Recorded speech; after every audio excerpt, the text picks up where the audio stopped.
Adam was the first man of creation, then Jesus comes as the better Adam. He's bringing a new covenant, a better promise, salvation, redemption, restoration for all things Adam lost and all things that we don't have. And so he's coming and bringing to us salvation. And so as the first man, Adam, was naked and unashamed until sin enters in and brings shame so that he is naked and ashamed, Jesus would come, be naked to bear our shame. As Adam sinned at a tree, Jesus will take our sin on a tree.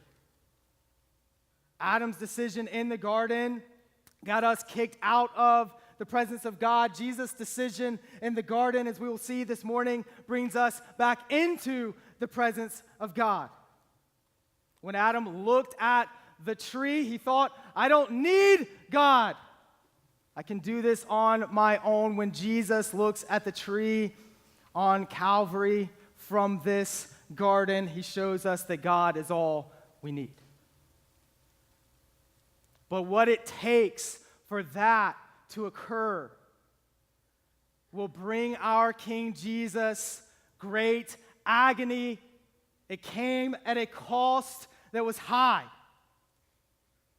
To redeem us, he would be betrayed. To redeem us, he would have nails in his hands and his wrists. He would be scourged before that. He would have a crown of thorns on his head. He would hang on a cross, much like maybe even this one.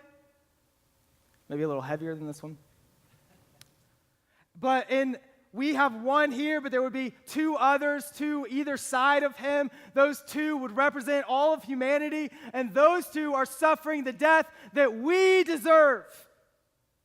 For every single one of us deserves this death. That is what our sin means. None of us were searching after God. All of us had fallen short of his glory, and the wages of falling short of his glory is death. But he comes in between those two, and he dies on a cross for the place of those who have placed their faith in him, and redeems us from everything we deserve, so that by grace we can be saved. By grace we might have our eyes open. By grace we can live again. He demonstrates that even on that cross as one of those men representing humanity he would look to, and none of his deserving, this man would be saved by Christ completely by grace, that even while he was dying, he demonstrates what he is accomplishing by saving someone who doesn't deserve it. And that was the death of us all.